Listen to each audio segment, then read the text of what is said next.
إن الحمد لله نحمده ونستعينه ونستغفره ونعوذ بالله من شرور أنفسنا ومن سيئات أعمالنا من يهده الله فلا مضل له ومن يضلله فلا هادي له وأشهد أن لا إله إلا الله وحده لا شريك له وأشهد أن محمدا عبده ورسوله أما بعد يا أيها الناس اتقوا ربكم الذي خلقكم من نفس واحدة وخلق منها زوجها وبث منهما رجالا كثيرا ونساء واتقوا الله الذي تساءلون به والأرحام إن الله كان عليكم رقيبا يا أيها الذين آمنوا اتقوا الله حق تقاته ولا تموتن إلا وأنتم مسلمون يا أيها الذين آمنوا اتقوا الله وقولوا قولا سديدا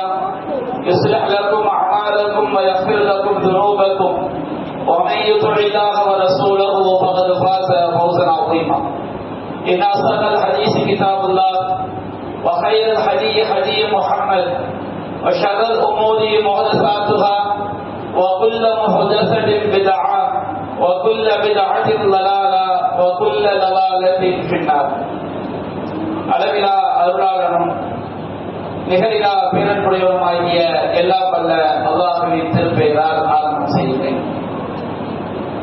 அந்த வல்ல நாயனின் வற்றா பெருங்கருணை அல்லாஹ்வின் இறுதி தூதரும் நம் உயிரினும் மேலான நபிகள் நாயகம் ஸல்லல்லாஹு அலைஹி வஸல்லம் அவர்களின் மீதும் அன்னாரின் வழிமுறையை தெரிந்தவராமல் பின்பற்றிய உத்தம சத்திய சஹாபாக்கள் மீதும் அனைத்து முஸ்லிம்கள் மீதும் நாம் அனைவரின் மீதும் என்றென்றும் நின்று நிலவட்டுமாக.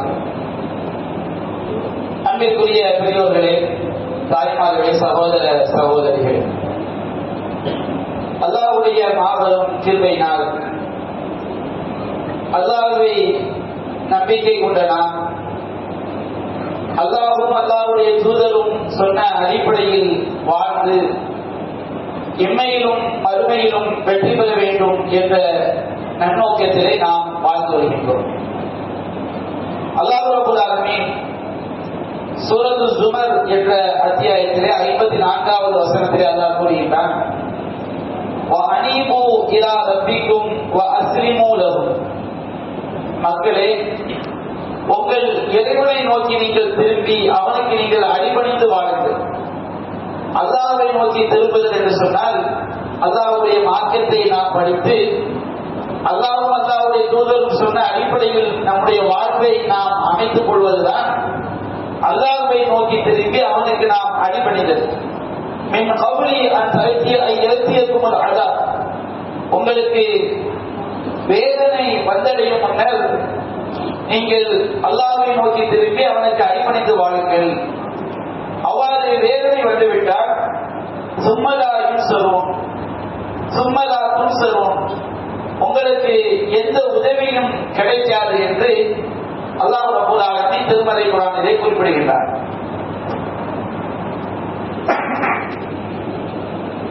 அல்லாஹ் ரப்பல் ஆலமீன் திருமறை குர்ஆனிலே சொல்லி காட்டுகின்றார். இன்றைக்கு அல்லாஹ்வை நம்பிக்கை கொண்டு மார்க்கத்தை பின்பற்றி வாழ வேண்டும் என்ற எண்ணத்திலே வாழக்கூடிய நம்மிடம் அறியாமையின் காரணமாகவோ, அறியாமை என்று சொன்னால் மார்க்கத்துடைய விஷயங்கள் தெரியாத காரணத்தினாலோ அல்லது அலட்சியத்தின் காரணமாகவோ சில பெரும்பாவங்களும் அதுபோன்று அல்லாஹ்வின் தூதர் தனித்த சில சிறுபாவங்களையும் நாம் அன்றாட செய்து கொண்டிருக்கின்றோம். பொதுவாக உலகத்தில் வாழக்கூடிய மக்களிடம் மார்க்கம் தடுத்த ஏராளமான பெரும்பாவங்கள் நிறைந்து காணப்படும். இணை வைப்பார்கள், வட்டி வாங்குவார்கள், விபச்சாரம் செய்வார்கள், லஞ்சம் வாங்குவார்கள், மோசடி செய்வார்கள், அடுத்தவனுடைய மானத்திலே விளையாடுவார்கள். இப்படி உலகத்தில் மார்க்கம் தடுத்த ஏராளமான பாவங்களை அதிகமான மனிதர்கள் செய்து கொண்டிருப்பார்கள். முஸ்லிம்களை எடுத்துக்கொண்டால் மார்க்கத்தை அறியாத முஸ்லிம்களும் ஏராளமான மார்க்கம் தடுத்த பல பாவங்களை செய்து கொண்டிருப்பார்கள். இன்றைய ஜும்மா உரையிலே நாம் பார்க்கவிருப்பது அல்லாஹ்வை நம்பிக்கை கொண்டு அல்லாஹ்வுக்கு இணை வைக்க கூடாது என்பதை நம்பிக்கை கொண்ட மக்கள் அறியாமையினாலோ அலட்சியத்தினாலோ சில பெரும்பாவங்களையும் அல்லாஹ்வின் தூதர் தடுத்த பல காரியங்களையும் நாம் அன்றாடம் செய்து கொண்டிருக்கின்றோம். அதை ஏராளமாக சொல்லிக் கொண்டே போகலாம். அவற்றில் சில முக்கியமான விடயங்களை மற்றும் விஷயங்களை மட்டும் நாம் இந்த ஜும்மா உரையிலே தெரிந்து கொள்ள இருக்கின்றோம். அதில் மிகப்பெரிய ஒரு பாவம் எதுவென்று சொன்னார். நாம் கேலியாக கிண்டலாக காமெடியாக பேசக்கூடிய தன்மை நம்மில் இருக்கிறது. அப்படி பேசும் பொழுது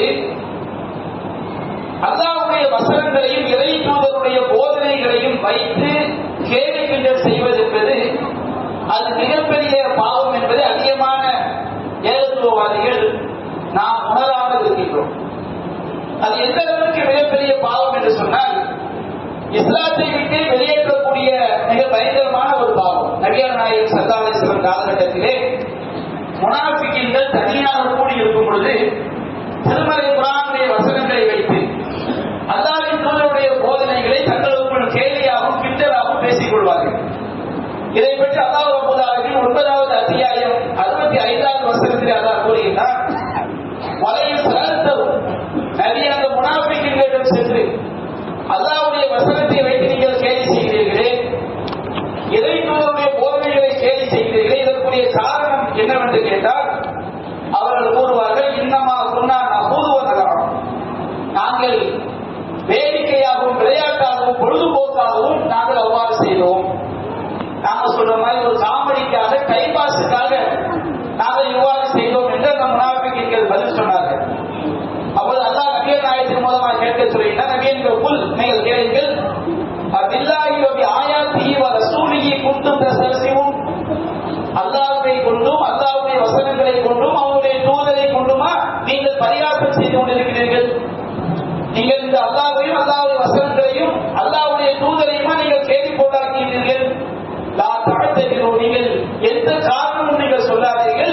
கது கஃபர்து பஅத ஈமானிக்கும், நீங்கள் இறை நம்பிக்கை கொண்ட பிறகு நீங்கள் காஃபிர்களாக இறை மறுப்பாளர்களாக ஆகிவிட்டீர்கள் என்று அல்லாஹ் ரப்பல் ஆலமீன் இறைவனுடைய வசனங்களையும் அல்லாஹ்வையும் இறை தூதரையும் வைத்து கேலி கிண்டல் செய்து கொண்டிருந்த முனாஃபிகீன்களை பற்றி அல்லாஹ் குறிப்பிடுகிறார். அப்ப அல்லாஹ்வுடைய வசனங்களை வைத்து நாம் ஒரு கேலியாக கிண்டலாக பேசும் பொழுது அந்த கேலி கிண்டலுக்கு அல்லாஹ்வுடைய வசனங்களை உதாரணம் காட்டுவது, நபிகள் நாயகத்துடைய நபிமொழிகளை வைத்து நமக்குள் நாம் கேலி கிண்டல் செய்வது, அல்லாஹ்வை வைத்து நாம் கேலி கிண்டல் செய்வது என்பது மிகப்பெரிய பாவம். அதை ஒருவன் தெரிந்தே செய்தால் அது இஸ்லாத்தை விட்டு வெளியேற்றக்கூடிய பாவம் என்பதை நாம் விளங்கிக் கொள்ள வேண்டும். எனவே அன்றாடம் நம்முடைய பேச்சுக்களில் இன்னும் சொல்ல போனால் ஆதிகளுடைய பயான்களில் கூட நாம கூட அறியாமல் செய்திருப்போம், அல்லாஹ் காப்பாற்ற வேண்டும். ஆதிகளுடைய பயான்களிலும் கூட இறை வசனங்களை வைத்து கேலியாக பேசக்கூடிய தன்மையை பார்க்கிறோம். நபிமொழிகளை வைத்து கேலியாக பேசக்கூடிய தன்மைகளை பார்க்கிறோம். இது மிகப்பெரிய ஒரு பாவம் என்பதை நாம் விளங்கிக் கொள்ள வேண்டும். இது போன்ற பெரும் பாவங்களை விட்டு நம்மை நாம் பாதுகாத்துக் கொள்ள வேண்டும். அதுபோன்று நம்மிடம் உள்ள மிகப்பெரிய பாவங்கள் ஒன்று, இறை மறுப்பாளர்களை நமக்கு உதவியாளர்களாக, பாதுகாப்பாளர்களாக, பொறுப்பாளர்களாக நாம் எடுத்துக்கொள்வது. மார்க்கத்தில் அல்லாஹ் ரப்பல் ஆலமீன் திருமறை குர்ஆனில் சொல்லி காட்டுகிறார், லா யத்தகிதுல் மூமினூன காஃபிரீன அவுலியா மின் துனில் மூமினீன், மூமின்களை விட்டுவிட்டு காஃபிர்களை பொறுப்பாளர்களாக எடுத்துக்கொள்ளக் கூடாது. மார்க்கத்தில் எதுவெல்லாம் நமக்கு திருமணத்திற்கு வழி அவசியம் என்று சொல்லப்பட்டிருக்கிறது, இன்னும் பல்வேறு காரியங்களுக்கு பொறுப்பாளர் அவசியம் என்று மார்க்கத்தில் சொல்லப்பட்டிருக்கிறது. மூமின்களைத்தான் பொறுப்பாளர்களாக எடுத்துக்கொள்ள வேண்டும். காஃபிர்களை அவர்கள் பொறுப்பாளர்களாக எடுத்துக்கொள்ளக் கூடாது. எப்பொழுது ஒருவனுக்கு ஒரு தற்காப்புக்காக நிர்பந்த சூழலில் ஒரு காஃபிரிடம் பாதுகாப்பு பெற்றால்தான் நம்மை பாதுகாத்துக் கொள்ள முடியும் என்ற சூழலில் மட்டும் இஸ்லாம் அதை அனுமதிக்கிறது. இல்லாமல் தத்துவம் மிகவும் துகா, உங்களுக்கு ஏதேனும் ஒரு பாதுகாப்பு நிர்பந்த சூழல், உயிர் பாதுகாப்பு, ஏதேனும் ஒரு பாதுகாப்பிற்காக நீங்கள் இறை மறுப்பாளர்களோடு ஒப்பந்தம்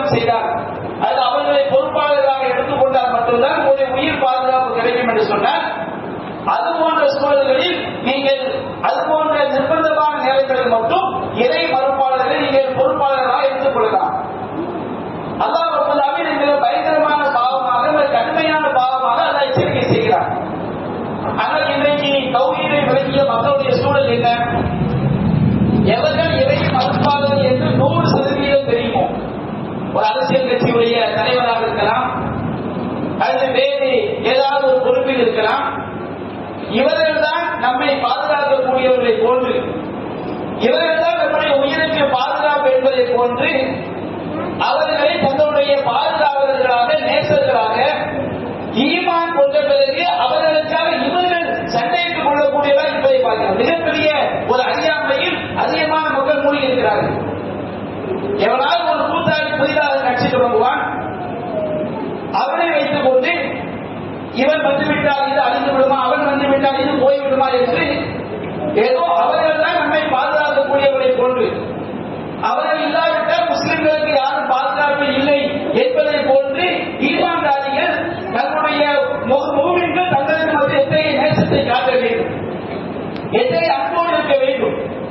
ஒரு மூமின் இன்னொரு மூமினை 3 நாளைக்குமே பகைப்பது கூடாது. ஒரு மூமின் இன்னொரு மூமினுக்கு ஒரு கட்டணத்தை போன்றவன், ஒரு மூமின் இன்னொரு மூமினுக்கு ஒரு உடலை போன்றவன் என்பதையெல்லாம் மறந்து, மார்க்கத்துடைய சட்டத்திட்டங்களை மறந்து, மார்க்கத்துடைய வழிகாட்டுதல்களை மறந்து, இவர்கள் யாரை எந்த காப்பிரிகளை இவர்கள் பொறுப்பாளர்களாக ஆக்கி வைத்திருக்கிறார்களோ அந்த தலைவர்களுக்காக பகைத்துக் கொள்ளக்கூடிய, மார்க்கத்தை விட அவர்களுக்கு முக்கியத்துவம் கொடுக்கக்கூடிய காட்சியை பார்க்கிறோம். எல்லா நேரங்களிலும் அவர்களுக்காக களமாடக்கூடிய, அவர்களுக்காக வாதாடக்கூடிய மக்களாக, அவர்களுக்காக பேசக்கூடியவர்களாக என்பதை பார்க்கிறோம். அல்லாஹ் ரப்பல் ஆலமீன் திருமலை குர்ஆனில் சொல்கிறான், வமையத்த வல்லஹு மின்கும், உங்கள் யார் அவர்களை பொறுப்பாளர்களாக ஆக்கிக் கொண்டார்களோ அவர்களை நேசிப்பது, அவர்களுக்காக பேசுவது, அவருடைய கொள்கையை தான் சரி என்று வாதாடுவது, அவர் தான் ஜெயிக்க போகிறார் என்பது, இவரை யாரும் அழிக்க முடியாது என்பது இன்று சதா காலமும் அவர்களைத்தான் இவர்கள் நேசர்களாக ஆக்கி வைத்திருக்கிறார்கள். மதமையை பற்றி தெரியவில்லை, ஒரே ஒரு அட்டாது தான். அடுத்த வினாடி நம்ம மதமை வாழ்க்கைக்குள் சென்று விடுவோம். அங்கு போனால் இந்த நேசம் மதம் பெறுமா? நாம் யாருக்காக வாதாடினாமோ, யாருக்காக கோபப்பட்டோமோ, யாருக்காக பகைத்துக் கொண்டோமோ, யாருக்காக நாம் எழுதினோமோ, இவர்கள் தான் மதமே நம்மை காப்பாற்றுவார்களா? மார்க்கம் இதை எவ்வளவு கடுமையாக எச்சரிக்கிறது. இது போன்ற எச்சரிக்கைகளை சொன்னால் மதமே வெற்றிக்கு மிகப்பெரிய பாதிப்பை உண்டாக்குமோ? அது போன்ற விஷயங்களை எச்சரிக்கை செய்தால் அவனை ஒரு கொடூரனாக, சமூக வாழ்க்கையில் சக மனிதர்களோடு அனுசரித்து போக தெரியாதவனாக, ஒரு தீவிரவாதியை போன்று பார்க்கக்கூடிய மக்களாக இன்றைக்கு மூமின்கள் மாறியிருப்பதை பார்க்கிறோம். இஸ்லாத்தை வாசிக்கக்கூடியவர்கள், நாங்கள் இஸ்லாத்தை நேசிக்கிறோம் என்று சொல்லக்கூடியவர்கள், 5 தொழுகைகளை தொழக்கூடியவர்கள் இப்படி ஒரு மனநிலையில் இருப்பதை பார்க்கிறோம். அல்லாஹ் ரப்பல் ஆலமீன் கடுமையாக எச்சரிக்கை செய்கிறான். நான் உதாரணத்திற்கு தான் ஒரு வசனத்தை சொல்லி காட்டுகிறேன். வமையத்த வல்லஹு மின்கும் ஃபஇன்னஹு மின்ஹும், உங்களில் யார் இறை மறுப்பாளர்களை பொறுப்பாளர்களாக, தங்களுக்கு பாதுகாவலர்களாக ஆக்கிக் கொண்டார்களோ அவர்களை சார்ந்தவர்கள் தான்.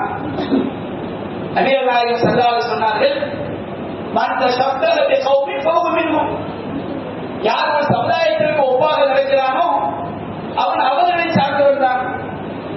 இன்றைக்கு ஏகத்துவத்தை வழங்கிய அதிகமான மக்களிடம் இந்த பண்பு இருக்கிறதா இல்லையா?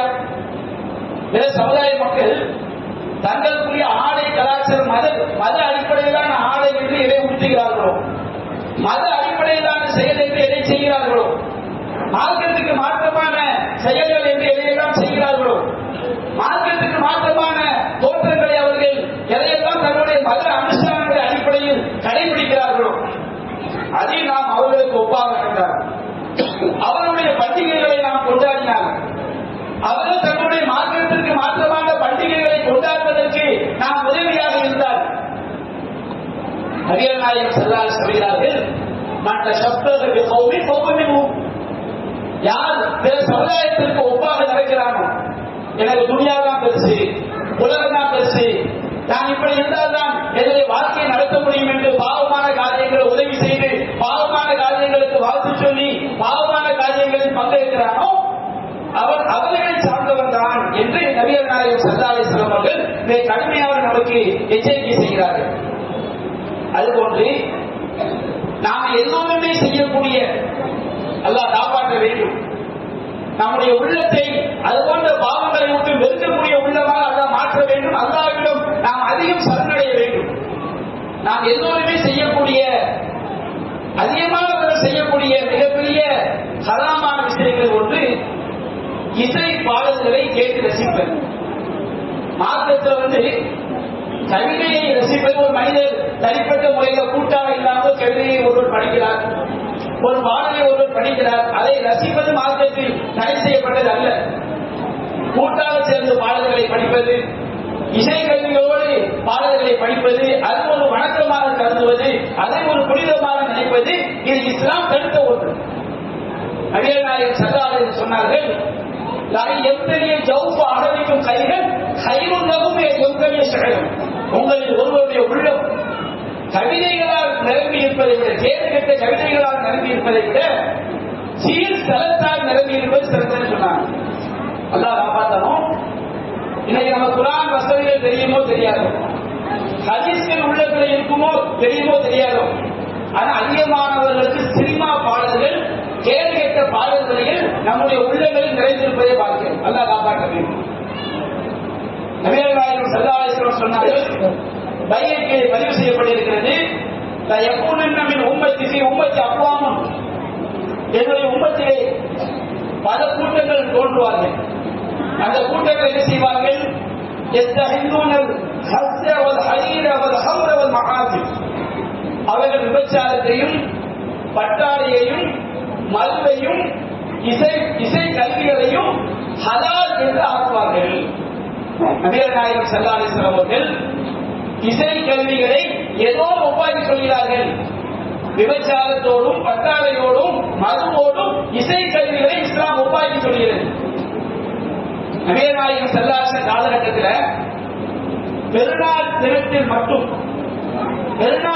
மட்டும் அல்லாஹ்வின் தூதர் சில சிறுமிகள் இசை அடித்து தப்பு அடித்து அவர்கள் பாட்டுகளை படிப்பதற்கு பெருநாள் தினத்தில் மட்டும் அனுமதித்துள்ளார்கள். அப்பொழுது அபூபக்கர் சித்திக் ரலியல்லாஹு அன்ஹு கேட்டார்கள், அல்லாஹ்வுடைய தூதரின் வீட்டில் ஷைத்தானுடைய கருவிகளா என்று கேட்கும் பொழுது நபிகள் நாயகம் அவை ஷைத்தானுடைய கருவிகள் என்பதை மறக்கவில்லை. இன்றைக்கு அவருடைய பெருநாள், இன்றைக்கு விட்டு விடுங்கள், பெருநாள் ஒரு நாளுக்கு மட்டும் தப்படிப்பதை இஸ்லாம் என்ன செய்கிறது? 2 பெருநாட்களுக்கு அனுமதித்திருக்கிறது. அப்ப இது போன்ற சில விதிவிலக்கான விஷயங்களை தவிர இசை கருவிகளை வைத்து டான்ஸ் ஆடுவது, பாட்டு படிப்பது, கூத்தடிப்பது இன்றைக்கு அதிகமான ஈமான்தாரிகள் இதை ஒரு பாவமாகவே நாம் கருதுவதில்லை. ஆனால் நபிகள் நாயகம் ஸல்லல்லாஹு அலைஹி வஸல்லம் அவர்கள் அதை எவ்வளவு பெரிய பாவமாக ஹராமாக நமக்கு எச்சரிக்கை செய்கிறார் என்பதை நாம் சற்று சிந்திக்க கடமைப்பட்டிருக்கிறோம். அதுபோன்று தௌஹீதை விளங்கிய பலர், மார்க்கத்தை விளங்கிய பலர் செய்யக்கூடிய ஹராமான காரியங்கள் ஒன்று தாடிகளை மடிப்பது, தாடி வைக்காமல் இருப்பது. நபிகள் நாயகம் ஸல்லல்லாஹு அலைஹி வஸல்லம் சொன்னார்கள், சஹீஹுல் புகாரியிலே 5892வது செய்தியாக பதிவு செய்யப்பட்டிருக்கிறது, ஹாரிஃபுல் முஷ்ரிகீன். நபிகள் நாயகம் சொன்னார்கள், இணை வைப்பாளர்களுக்கு நீங்கள் மாறு செய்யுங்கள். நபிகள் நாயகம் காலத்தில் இணை வைப்பாளர்கள் அவர்கள் தாடி வைப்பது கிடையாது. இணை வைப்பாளர்கள் நீங்கள் மாறு செய்யுங்கள். தாடியை நீங்கள் முழுமையாக வையுங்கள். தாடி என்று சொன்னால் நம்முடைய 2 தாடைகள், கன்னங்கள், இவற்றை வளரக்கூடிய முடிகளுக்கு பேர் தான் தாடி என்று சொல்லப்படும். தாடியை நீங்கள் முழுமையாக வையுங்கள். மீசையை நீங்கள் கட்டறியுங்கள் என்று நபிகள் நாயகம் ஸல்லல்லாஹு அலைஹி வஸல்லம் சொன்னார்கள். இறை மறுப்பாளர்கள் போன்று கடா மீசை வைப்பது, பெரிய அளவுக்கு மீசையை நீட்டமாக வைப்பது, இவையெல்லாம் மார்க்கம் அனுமதித்த ஒன்று. நீங்க தாடியை மடிப்பது இஸ்லாம் ஹராமாக்குகிறது. தாடியை மடிக்காதீங்க, தாடியை முழுமையாக நீங்கள் வையுங்கள், மீசையை கட்டளைகள் என்று நபிகள் நாயகம் ஸல்லல்லாஹு அலைஹி வஸல்லம் சொல்லி காட்டுறாங்க. ஆனால் அல்லாஹ்வுடைய தூதருடைய உத்தரவுக்கு மாற்றமாக அதிகமான முஸ்லிம்கள், இன்றைக்கு அதிகமான முஸ்லிம்கள், மார்க்கத்தை தெரிந்தவர்கள் தாடி என்ற அந்த சுன்னாவை வேணாமல் முழுமையாக மடிக்கக்கூடிய ஹராமை செய்வதை நாம் பார்க்கிறோம். சில நிர்பந்தங்கள் சொல்கிறார்கள். நிர்பந்தம் என்பது அவர்களுக்கும் அல்லாஹ்வுக்கும் உரியது. அதை நாம் தீர்மானிக்க முடியாது. உண்மையிலே நிர்பந்தமாக இருந்தால் அல்லாஹ்வை மன்னிக்கக்கூடியவர். ஆனால் ஹராம் என்பதை நாம் விளங்கிக் கொள்ள வேண்டும்.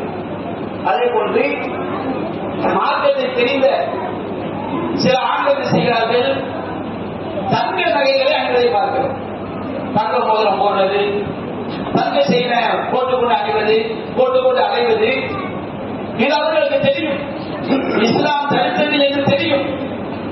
எல்லாரும் பகிரங்கமாக அந்த பாவத்தை செய்யக்கூடிய மக்களாக இருக்கிறார்கள்.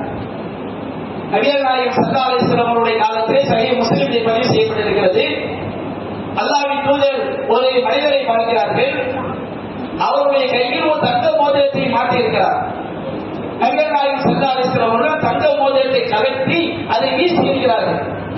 வீசி எறிந்துவிட்டு சொன்னார்கள், உங்களில் ஒருவர் யஅமிது அஹதுக்கும் இலா ஜம்ரத்தின் மின் நார் ஃபயஜஅலுஹா ஃபீ யதிஹி, உங்களில் ஒருவர் நெருப்பு கங்கை எடுத்து அதை தன்னுடைய கையில் வைத்துக் கொள்வாரா? ஏன் அதை செய்யலாமா? தங்க மோதிரத்தை நீங்கள் மாற்றுவது எதற்கு நிகரானது? நெருப்பு கங்கை எடுத்து உங்கள் கைகளில் நீங்கள் வைத்துக் கொள்வது இதை விட சிறந்ததாகும். அவ்வளவு பெரிய கேட்டை இது மறுமையில் உண்டாகும். நம்முடைய மார்க்கத்தில் ஆண்கள் தங்க நகைகளை அணிவது தடை செய்யப்பட்டிருக்கிறது. நபிகள் நாயகம் ஸல்லல்லாஹு அலைஹி வஸல்லம் அவர்கள் அவ்வளவு கடுமையாக அதை கண்டிக்கிறார்கள். நபிகள் நாயகம் சென்ற பிறகு இன்னொரு நபி தோழர் சொல்கிறார், அதை அணிவதுதான் ஹராம், அதை எடுத்து நீ விட்டு அதை பயன்படுத்திக் கொள்ள சொல்லும் பொழுது அந்த நபி தோழர் சொன்னார், அல்லாஹ்வின் தூதர் தூக்கி எறிந்த ஒன்றை நான் மீண்டும் எடுக்க மாட்டேன் என்று விலகிக் கொண்டார். இன்றைக்கு நம்முடைய அன்றாட வாழ்க்கையில பாருங்க, எவ்வளவு பேர் நாம தங்க நகைகளை, தங்க ஆபரணங்களை ஆண்கள் அணிய வேண்டும் என்ற ஆவலோடு இருக்கக்கூடிய பல்வேறு செய்திகளை, பல்வேறு சம்பவம் நாம் பார்க்கிறோம். அப்ப இது ஒரு ஹராம் என்பதை நாம் விளங்கிக் கொள்ள வேண்டும். அதுபோன்று மார்க்கத்தை விளங்கிய பலர், ஏகத்துவத்தை விளங்கிய பலர் செய்யக்கூடிய ஒரு கேள்விகட்ட ஹராமான காரியம் என்று சொன்னால் புகை பிடிப்பது. மது அருந்துதல் போன்ற பெரும்பாவங்களை அதிகமாக தவிர்த்துக் கொள்கிறார்கள். ஆனால் பலர் செய்யக்கூடிய பெரும்பாவம் என்று சொன்னால் இந்த பீடி சிகரெட். சிலர் 40 ஆண்டுகள் 50 ஆண்டுகள் தொடர்ச்சியாக புகைத்து ஒரு வருஷம் பீடி விட்டுட்டா நம்ம கேன்சர் வராமல் இருந்துருமா? கேன்சர் ஒரு நோய். நீங்க ஒரு 10 ஆண்டு 15 ஆண்டு பிடித்தாலே கேன்சர் வருவதற்கு அதிகமாக வாய்ப்பு இருக்கிறது. சரி, ஒருவருக்கு ஒரு கேன்சர் வீட்டில் வந்து வச்சுக்காங்க, நோய் வரக்கூடியது எல்லாமே அல்லாஹ்வுடைய வெளிப்படை நோய் ஏற்படும். ஆனால் இந்த கேன்சர் நோயால் பாதிக்கப்படக்கூடிய அதிகமான நபர்கள் இந்த பீடி சிகரெட், போயில, இந்த மாதிரி போதை வசதிகளை பயன்படுத்துகிறதா இருக்கிறாங்க. நோக்கு தரவும் என்ன செய்றாங்க? பீடியை இருக்கிறாங்க, சிகரெட்டை குடிக்கிறாங்க. அவருடைய குடும்பத்துக்கு எவ்வளவு பாதிப்பு, அவருடைய உடலுக்கு எவ்வளவு பாதிப்பு. அந்த நோய் வந்த பிறகு அவர்கள் கதறக்கூடிய கதறல், போடக்கூடிய கூச்சல், இதையெல்லாம் நீங்கள் பாவமான காரியங்களை செய்து கொண்டிருந்த காலகட்டத்தில் அந்த தெம்ப 40 வயசு 45 வயசு சிகரெட் குடிச்சுக்கிட்டு இருப்பாரு. இதெல்லாம் குடிக்காதீங்க, மார்க்கம் தடுத்திருக்கிறது. உடலுக்கு கேடு ஒன்றும் இருக்கட்டும், மார்க்கம் தடுத்திருக்கிறது, இப்படி செய்வது கூடாது சொல்லும் பொழுது அவருக்கு வரக்கூடிய ஆத்திரம் என்ன, கோபம் என்ன, சொல்லக்கூடிய மக்களை பார்க்கக்கூடிய பார்வை என்ன, பேசக்கூடிய பேச்சு என்ன, சுப்ஹானல்லாஹ், அல்லாஹ் காப்பாற்றணும். தனக்கென்று ஒரு பாதிப்பு வந்து உடல் நோயால் வாழும் பொழுது துன்பத்திற்குள்ளாகும் போது அவர் கதறக்கூடிய கதறதை பார்க்கிறோம். நோய் வந்த பிறகு, ஆபத்து வந்த பிறகு கதறி என்ன பிரயோஜனம் இருக்கிறது? இந்த பீடி சிகரெட் என்பது பல வகைகளில் மார்க்கத்திற்கு எதிரானது. திருமலை அல்லாஹ் சொல்கிறார், வலா தக்துலு அன்ஃபுஸக்கும், உங்களை நீங்களே மாய்த்துக் கொள்ளாதீர்கள். நம்முடைய மார்க்கத்தில் நமக்கு எது கேடு உண்டாகுமோ அத்தகைய செயலை நாம் செய்யக்கூடாது. இது மார்க்கம் தடுத்திருக்கிறது, அல்லாஹ் தடுத்திருக்கிறான். ஒரு ஆளுக்கு வந்து சக்கரை வியாதி வந்துருச்சு. சக்கரை வியாதி வந்தா நீ சீனியை குறைக்கணும். உனக்கு கேடு தரக்கூடிய காரியங்கள் செய்யக்கூடாது.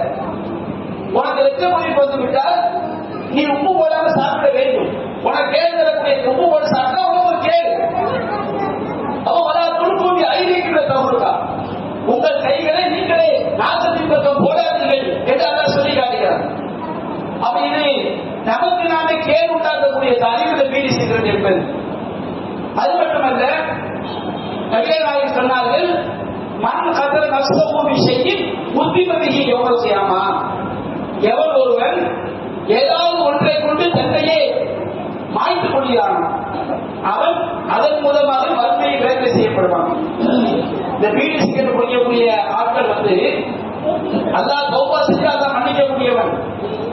தௌபா செய்யாம மௌத்தாகி தான் வச்சிருக்க. பீடி குடிச்சுக்கிட்டே போதாது, கடுமையான நோய் வந்துருச்சு, தௌபா செய்யாமலே மௌத்தாகிட்டாரு.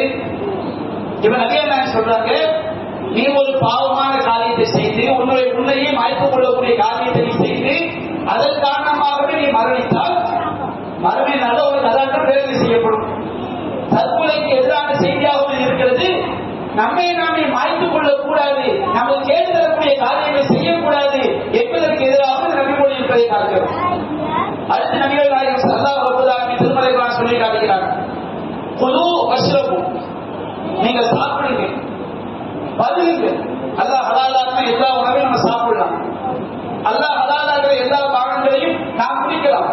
வலா துஸ்ரிஃபு, வீண் விரயம் செய்யாதீர்கள். இன்னல்லாஹ லா யுஹிப்புல் முஸ்ரிஃபீன், வீண் விரயம் செய்யக்கூடியவர்களை அல்லாஹ் நேசிக்க மாட்டான். இந்த பீடி சிகரெட்ல எவ்வளவு காசு வீணாக்கப்படுகிறது, எத்தனை லட்சங்கள் இவர்கள் வாழ்நாள் முழுவதும் அதற்காக செலவு செய்த தொகை எடுத்து பார்த்தால் எவ்வளவு லட்சங்களை இந்த ஹராமில் அவர்கள் கரியாக்குகிறார்கள். அல்லாஹ் சொல்கிறான், இன்னல் முபத்திரீன கானூ இஹ்வான ஷயாத்தீன், வீண் விரயம் செய்யக்கூடியவர்கள் ஷைத்தானுடைய நண்பர்களாக செய்கிறார்கள் இருக்கிறார்கள். அவ்வளவு பெரிய கேட்டு அவ்வளவு பெரிய பாவத்திற்கு காரணமாக பீடி சிகரெட் ஆகிறது. அதுபோன்று அல்லாஹ் ரப்பல் கூறுகிறார், நபிகள் நாயகம் ஸல்லல்லாஹு அலைஹி வஸல்லம் யுஹிது லஹும் தய்யிபாத் வ யுஹர்ரிமு அலைஹிம் ஹபாயிஸ், தூய்மையானவர்களை அவர்களுக்கு இணைப்பது அனுமதிப்பார், கேடு தரக்கூடியவற்றை கெட்டவற்றை அவர்களுக்கு தடை செய்வார். நம்முடைய மார்க்கம் நமக்கு கேடு தரக்கூடியவற்றை கெட்டவற்றை தடை செய்கிறது. இது பீடி சிகரெட் என்பது தூய்மையானதா? பீடி சில இவற்றில் கஞ்சா, போதை, மது எல்லாம் மூலிகை கிடைக்கிறார்களே, அது இதைவிட கொடூரமானது. அப்ப இன்றைக்கு மார்க்கத்தை வழங்கிய பல ஹராமான காரியங்களை நாம் அன்றாடம் தவறு என்று தெரிந்தே செய்து கொண்டிருக்கிறோம். அல்லாஹ் ரப்பல் சொல்கிறான், வாஸ்லிமு இலா ரப்பிக்கும் வஅனீபு லஹு வஅனீபு இலா ரப்பிக்கும் வஸ்லிமு லஹு, உங்கள் இறைவனை நோக்கி திரும்பி நீங்கள் அவனுக்கு அடிபணித்து விடுங்கள். மின் கப்லி ஐயத்தியக்கும் அதாப், உங்களுக்கு வேதனை வருவதற்கு முன்பாக நீங்கள் அல்லாஹ்விடம் சரணடைந்து விடுங்கள். அப்படி வேதனை வந்துவிட்டால், நம்முடைய வரம்பு மீறல் பாவமான காரியங்களை செய்த நிலையில் நமக்கு மரணம் வந்துவிட்டால் சும்மலாயும் சொல்லுவோம், நீங்கள் உதவி செய்யப்பட மாட்டீர்கள் என்று அல்லாஹ் நமக்கு எச்சரிக்கை செய்கிறார். அன்பிற்குரிய சகோதரர்களே, நான் ஒரு சில விஷயங்களை தான் இந்த உரையிலே சுட்டிக்காட்டி இருக்கின்றேன். அவ மாற்றம் எதையெல்லாம் தடுத்திருக்கிறதோ அந்த ஹராமான காரியங்களை தவிர்த்து நாம் வாழ வேண்டும். அல்லாஹ் ரப்பல் ஆலமீன் இறைவனுக்கு கட்டுப்பட்டு வாழக்கூடிய நன்மக்களாக அனைவரையும் ஆய்வு முடிவானாக. வாஹர் தஅவானா அல்ஹம்துலில்லாஹி ரப்பில் ஆலமீன். அஸ்ஸலாமு அலைக்கும் வரஹ்மத்துல்லாஹி வபரகாத்துஹு.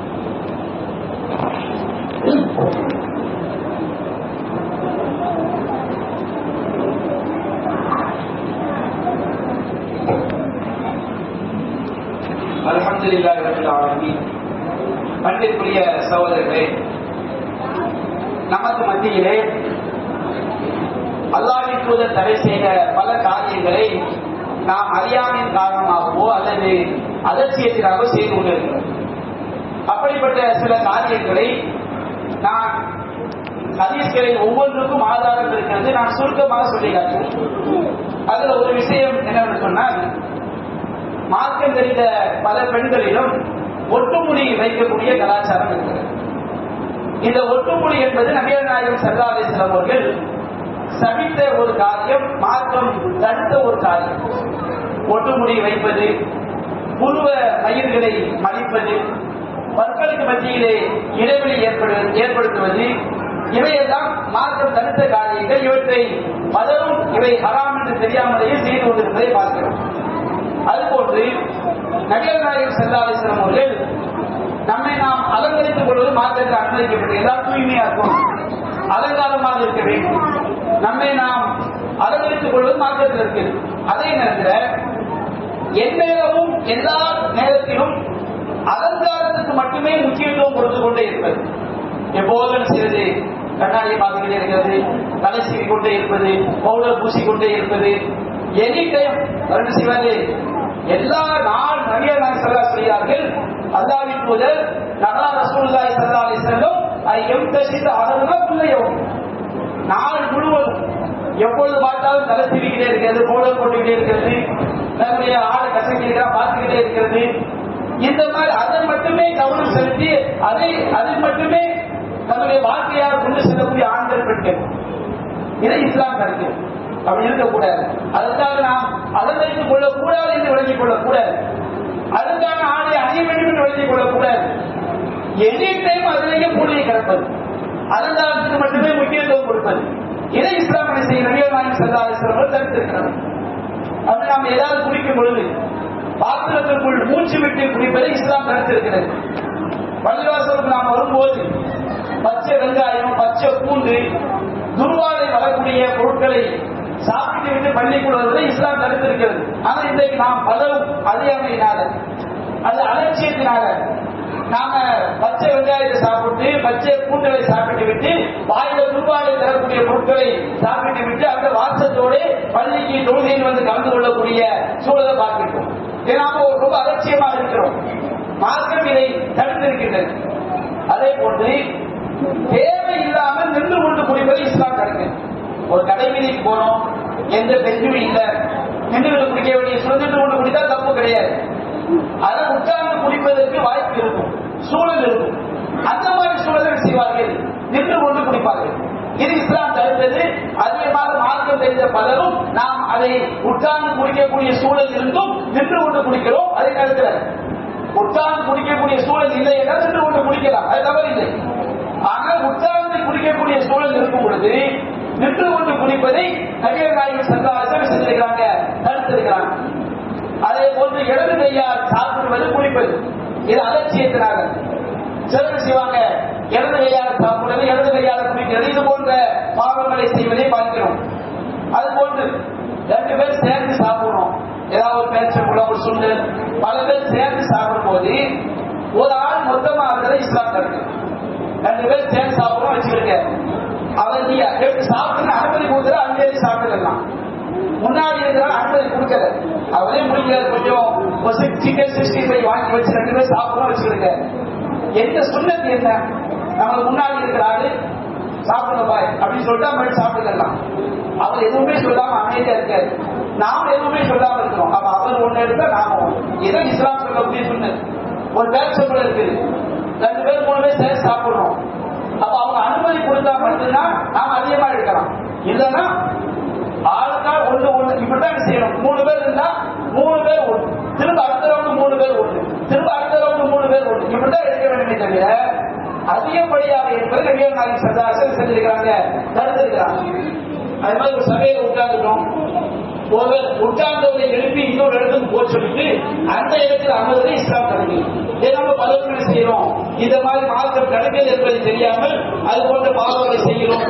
வெள்ளிக்கிழமை மட்டும் நாம விரும்பி நோக்கக்கூடிய நோன்பு, நபிகள் நாயகம் சொன்ன நோன்பு வெள்ளிக்கிழமை மட்டும் தப்பு கிடையாது. வெள்ளிக்கிழமை மட்டும் நாம விரும்பி நோக்கக்கூடிய நோன்பை இஸ்லாம் தடுக்கிறது. அதற்கு பலரும் தெரியாமல் வெள்ளிக்கிழமை மட்டும் நோன்பு வைப்பதை பார்க்கிறோம்.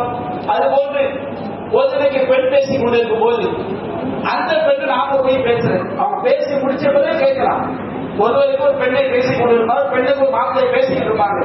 அது தெரியும், அது தெரியும் போதே உள்ள போய் நுழைச்சு அந்த மாப்பிளையை கொடுக்காதீங்க, எனக்கு தாங்க, இப்படி பேசுவதை ஒருவர் ஒரு வியாபாரம் செய்யும் போது அந்த வியாபாரத்தில் குறுக்கிட்டு எங்களை வாங்கன்னு சொல்றது. 2 பேர் கடை வச்சிருப்பாங்க, ஒரு ஆள் கிலோ 50 பேசிட்டு இருப்பாரு, பக்கத்து கடைக்காரர் செய்வாரு, இங்க வாங்கினா கிலோ 40 தர்றேன். இந்த மாதிரி ஒருவரிடம் வியாபாரம் பேசிக் கொண்டிருக்கும் போது பேசி குடிச்சு 2 ஒத்து வந்த அடுத்த அவசர தப்பு கிடையாது. ஒருவரிடம் வியாபாரம் பேசிக் கொண்டிருக்கும் போதே இன்னொரு எங்களை வாங்கன்னு சொல்லி அழைப்பது வந்து எனக்கு மார்க்கம் தடுத்திருக்கிறது. ஒருவர் வியாபாரம் செய்யும் போது இன்னொரு செய்யக்கூடாது, வியாபாரம் செய்யக்கூடாது. அப்ப இந்த மாதிரி பாவங்களாம் என்ன செய்யணும், அதிகமா செய்யணும். 2-3 பேர் கடை வச்சிருப்பாங்க, போனா செய்வாங்க, ஒரு ஆளுக்கு பேசிக்கிட்டு இருக்கும் போது இங்க வாங்க இந்த வாங்க இந்த வாங்க செய்யுது அழைக்கிறது. அது வந்து மார்க்கம் தடுக்கிறது. அது இஸ்லாம் அனுமதித்த ஒன்றுகள். அது போன்று நபிகள் நாயகம் ஸல்லல்லாஹு அலைஹி வஸல்லம் மகன் கொடுக்காம என்னுடைய சகோதரிக்கு திருமணம் முடிச்சுக்க, உன்னுடைய சகோதரி நான் திருமணம் முடிச்சுக்கிறேன், ரெண்டு பேரும் மதம் இருக்காது. இந்த மாதிரி செய்வது இஸ்லாம் இருக்கு. ஒருவர் இதனுடைய சகோதரியை இவர் திருமணம் முடிப்பதும் அவருடைய சகோதரி இவர் திருமணம் முடிப்பது தவறு கிடையாது. ஆனால் அந்த பெண் என்ன மகன் கேட்கிறாங்க இவர் கொடுக்கணும், இந்த பெண் என்ன மகன் கேட்கிறாங்க அவங்க கொடுக்கணும். சரிக்கு சமமா அது பார்க்க கூட அவங்க விருப்பம். இந்த மாதிரி இல்லாமல் என் சகோதரியை திருமணம் முடித்துக் கொள், உன்னுடைய சகோதரியை நான் திருமணம் முடித்துக் கொள்கிறேன் என்ற அடிப்படையில் செய்யக்கூடிய இந்த காரியம் என்பது மாற்றம் கிடைத்திருக்கிறது. அதுபோல் நம்ம வெளியூர் போயிட்டு வர்றோம், நீண்ட நாட்கள் வெளியூர் போயிட்டு வர்றோம். வீட்டுக்கு வரும்போது தகவல் சொல்லாமல் திடீரென்று வருவதை இஸ்லாம் கருத்து. நான் ஒரு சர்ப்ரைஸ் கொடுக்க போறேன், ஒரு அதிர்ச்சி கொடுக்க போறேன் சொல்லிட்டு தகவல் சொல்லாமல் வீட்டுக்கு வருவதை இஸ்லாம் தடுக்கிறது. இன்றைக்கு பலரும் மாற்றம் அறியாத காரணத்தினால இது போன்ற காரியங்கள் செய்கிறார்கள். அது போன்று நமக்கு யாருக்கு ரெண்டு பேரும் சண்டை வந்து வச்சிருக்க முகத்தில் அடிக்கிறது இஸ்லாம் தடுக்கிறது. ஆனா போனவுடனே மனைவி கணவன் மனைவி சண்டை வந்து வச்சிருக்க ஃபர்ஸ்ட் தலைவருடைய கை எங்கதான் போகும், கூட்டுக்காரருடைய கண்ணத்துல தான் போகும். அடுத்தவங்க ரெண்டு பேரும் சண்டை வரும்போது கண்ணத்தில் தாக்குவதை முகத்தில் தாக்குவதை பார்க்கிறது இஸ்லாம் தடுக்கு. முகத்தில் ரெண்டு பேருமே சண்டை போடும் போது சண்டை போடக்கூடாது, அப்படி வந்தா முகத்தில் அடிப்பது பெரும் பாவம் என்பதை நம்ம செய்ய வேண்டும், விலகிக் கொள்ள வேண்டும். இது போன்ற ஏராளமான விஷயங்களை மாற்றம் சொல்லியும் நாம் அறியாமையினாலோ அந்த அலட்சியத்தினாலோ அது போன்ற பாவங்களை செய்து கொண்டிருக்கிறோம். அல்லாஹ் ரப்பல் ஆலமீன் எல்லா விஷயங்களிலும் அல்லாஹ்வுடைய தூதர் சொன்ன அடிப்படையில் வாழ்ந்து மரணிக்கக்கூடிய நன்மக்களாக அனைவரையும் மாற்றல் புரிவானாக. ஒரே ஒரு அறிவிப்பு, இன்ஷா அல்லாஹ் வக்ஃப் சட்டத்துக்கு எதிராக நம்ம வக்ஃப் சொத்துக்கள் இருப்பாங்க, இதற்கு எதிரான ஒரு திருத்த சட்டத்தை மத்திய அரசு கொண்டு வருகிறது. நாம் எப்படி சிஏஏ, என்ஆர்சி, என்பிஆர் இதற்கு எதிராக மிகப்பெரிய ஒரு போராட்டத்தை இஸ்லாமிய சமுதாயம் மேற்கொண்டதும் அது போன்ற ஒரு போராட்டத்தை இந்த வக்ஃப் திருத்த மசோதாவிற்கு எதிராக செய்ய வேண்டிய காலகட்டத்தில் நாம் இருக்கிறோம். நம்முடைய பள்ளிவாசல், நம்முடைய சொத்துக்களை திருத்த சட்டத்தின் மூலமாக அபகரித்துக் கொள்ளக்கூடிய காரியத்தில் இன்றைக்கு மத்திய அரசாங்கம் ஈடுபட்டுக் கொண்டிருக்கிறது. அந்த அவர்கள் அனைத்து அமைப்புள்ள ஆணையமும் மத்திய அரசு எதை விரும்புகிறதோ அதை நோக்கித்தான் சென்று கொண்டிருப்பதை போன்று தெரிகிறது.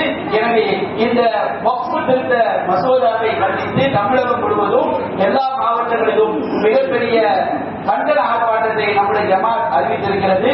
இன்ஷா அல்லாஹ் அந்த ஆர்ப்பாட்டம் இன்னும் அடுத்த வாரம் 11ஆம் தேதி நடைபெறும் என்று அறிவிக்கப்பட்டிருக்கிறது. எனவே இந்த ஆர்ப்பாட்டத்தில் பெரும் திரளாக நாம் கலந்து கொண்டு நம்முடைய கண்டனங்களை பதிவு செய்ய வேண்டும் என்று வேண்டிக் கொண்டவனாக என்னுடைய உரையை நிறைவு செய்கின்றேன். வாரத்துக்கு அழகான அந்த